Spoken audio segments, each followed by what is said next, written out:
Welcome to Modeling Mastery, the podcast where we explore the art and science of software design. I'm Hex. And I'm Byte. In our last chapter, we took a deep dive into the aggregate, the pattern that acts as a transactional consistency boundary and protects our business rules. We learned how to design these crucial clusters of objects. Now, in Chapter 11, Factories, we're going to focus on a very specific and critical moment in an object's life, its creation. Exactly. How an aggregate or a complex value object is born is just as important as how it behaves afterward. A simple constructor isn't always enough to handle the complex business rules involved in creating a valid object. This chapter introduces the factory pattern as a first-class citizen of the domain model. It's not just a technical pattern. It's a way to encapsulate complex creation logic and make it an explicit part of the ubiquitous language. Let's explore how to build our objects correctly from the very start. Byte, we've spent a lot of time discussing how to protect the invariance of an aggregate once it exists. But what about the moment of its creation? How do we ensure that an object is born into a valid and consistent state from the very beginning? That's a critical question, and it's where many models show their first cracks. We're all used to using a simple constructor with the new keyword to create an object. But when creating a complex aggregate, which might consist of a root entity and several internal child entities, a simple constructor often isn't powerful enough. The creation process itself might involve significant business logic. For example, creating a new user aggregate might require checking if the username is unique, generating a temporary password, and assigning a default role. Trying to cram all that logic into a single overloaded constructor can make the code messy and hard to understand. The client calling the constructor has too much responsibility. This is precisely the problem that the factory pattern is designed to solve in domain-driven design. And we should be very clear. This is not necessarily the same as the classic abstract factory from the Gang of Four book. In DDD, a factory is any method or object whose primary responsibility is to encapsulate the logic for creating a complex domain object, usually an aggregate, and deliver a fully formed, valid instance. The key responsibility of a factory is to satisfy the invariance of the object it creates. It's an atomic operation. It either produces a complete, valid aggregate, or it fails, perhaps by throwing an exception. It guarantees that no object can ever be created in an inconsistent or incomplete state. A well-designed factory also provides a clean separation of concerns. It abstracts away the complex details of how an object is constructed. The client doesn't need to know about the internal structure of the aggregate or the specific steps involved in its assembly. The client just needs to provide the essential, high-level information required for creation. This is reflected in the factory's interface, which should be very simple and speak the ubiquitous language. The method names should reflect the business intent. Instead of a generic create, you'd have a method like register new user or open new account. The parameters it accepts should be simple types or value objects, not half-built entities. So where do these factories live in our model? The book outlines two primary locations. The first, and often the most natural, is as a factory method directly on another closely related aggregate root. When the creation of one aggregate is a natural responsibility of another, this is a perfect fit. The tenant.registerUser example from the book is a classic case.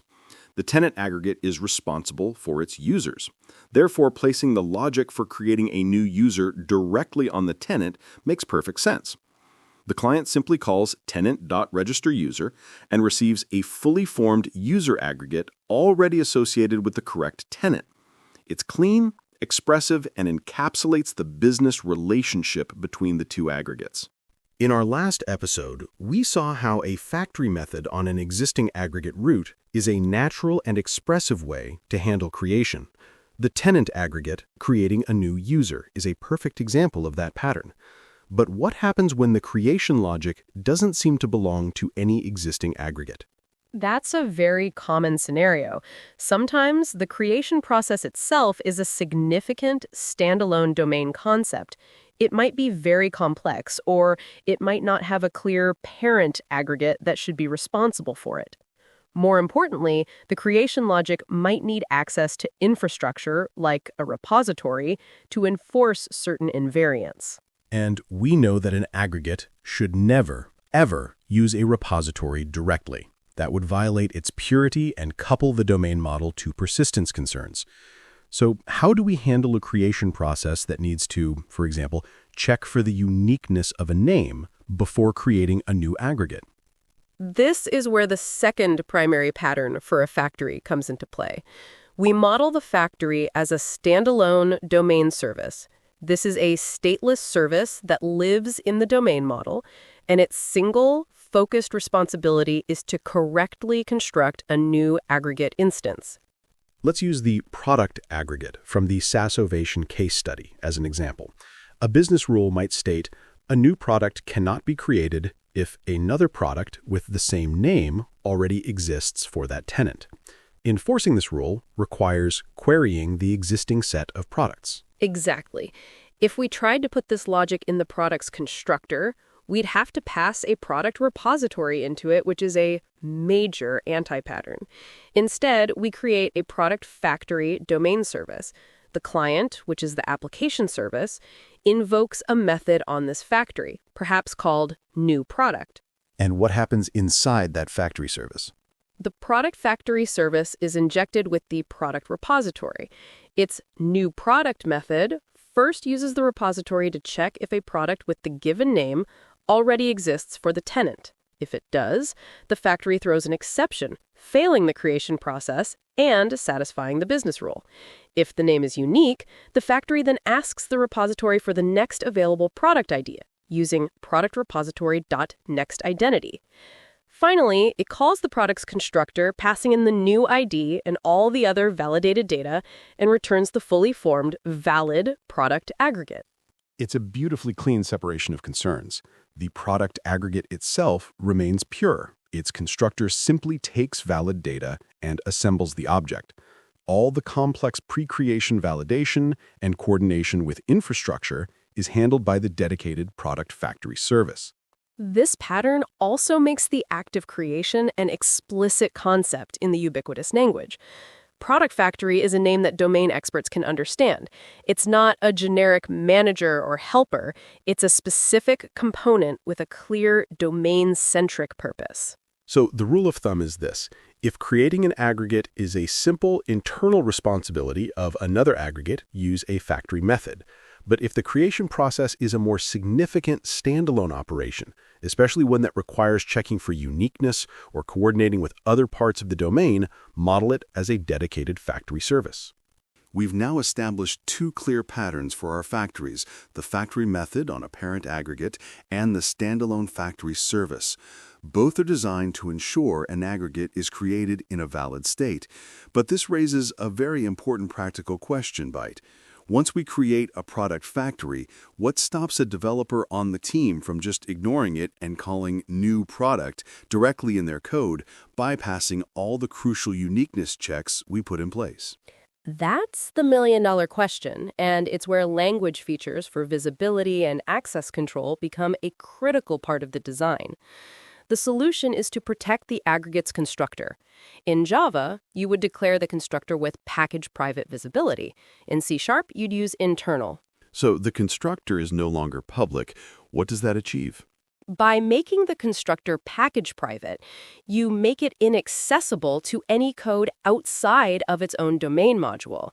This means a client, like an application service living in a different package, literally cannot call new product. The compiler will stop them. However, the product factory, which is part of the same domain module, can see and call the constructor. This simple language feature enforces our design decision. It creates a private road to the constructor that only the factory is allowed to use. That's an elegant solution. It forces all clients to go through the proper factory gatekeeper, ensuring our invariants are always protected at creation. But this immediately creates another, more subtle problem. What about the repository? When we need to fetch an existing product from the database, the repository needs to create an instance of the product object. If the constructor is now protected, how does the repository do its job?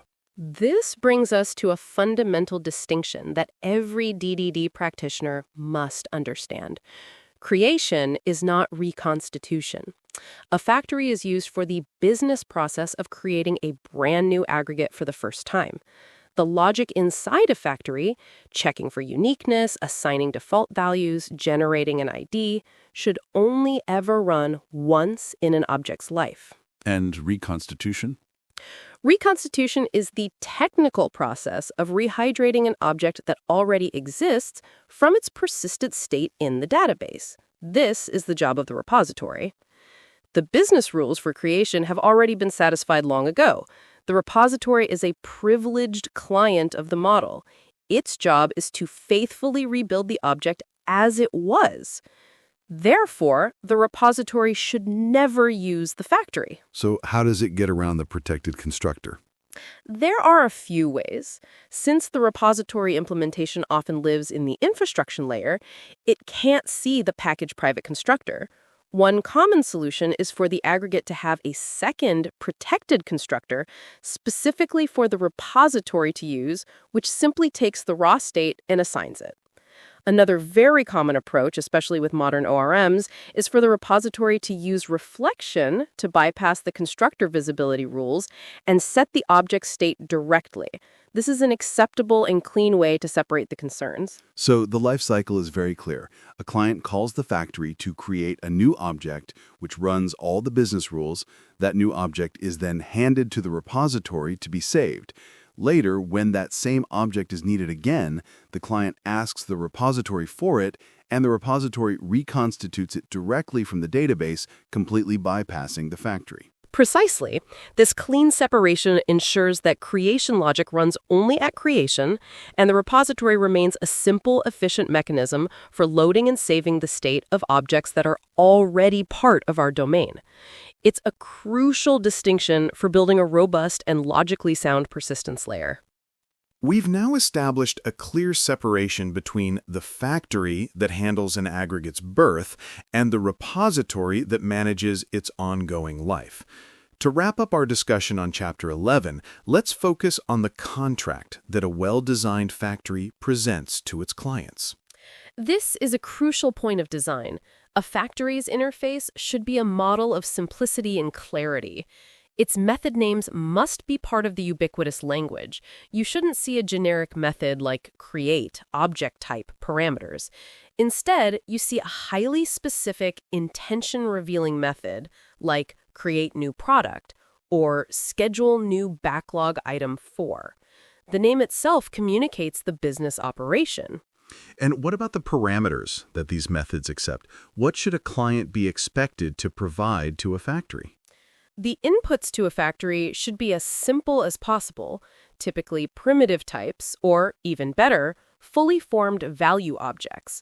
For example, when creating a new product, the client would pass in a tenant ID and a product name value object. It would not pass in a half-built product entity. Why is that distinction so important? Because the moment you start passing partially constructed entities into a factory, you are leaking the responsibility for construction back out to the client. It implies the client has to know something about the internal structure of the product to build it, which is the very problem the factory is meant to solve. By accepting only value objects, the factory declares that its inputs must be complete, self-validating concepts. It takes these valid inputs and uses them to assemble the new complex aggregate. So the contract is very clear. The client provides simple, validated values, and in return, what does the factory give back? It returns one thing and one thing only, a fully formed, valid aggregate root that is ready to be used. It never returns a null or an optional. If the creation process cannot be successfully completed because an invariant would be violated, for example, if a product with that name already exists, the factory must fail loudly by throwing an exception.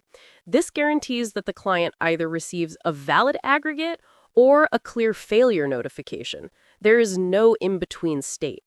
This brings the entire life cycle together. A client needs a new object. It gathers the required information into value objects and passes them to the appropriate factory service or factory method. The factory runs its business logic, validates the inputs, and successfully constructs the new aggregate. And what might happen immediately after that successful creation? The factory or the aggregate itself could publish a domain event like product created. This announces the birth of the new aggregate to the rest of the system. The client then takes the brand new aggregate root returned by the factory and hands it off to its repository for its initial persistence. And that completes the picture. The factory pattern, when used with discipline, is far more than just a way to instantiate objects. It elevates the act of creation to a first-class business operation within our domain model. It ensures integrity, simplifies the client's job, and makes our code more expressive and aligned with the ubiquitous language. It's the pattern that guarantees our domain objects start their lives on the right foot. And with that, we've covered the crucial moment of creation. Next time, we'll focus on the rest of the object's life as we take a deep dive into the repository pattern, exploring how we persist, retrieve, and manage our aggregates without leaking infrastructure concerns into our domain.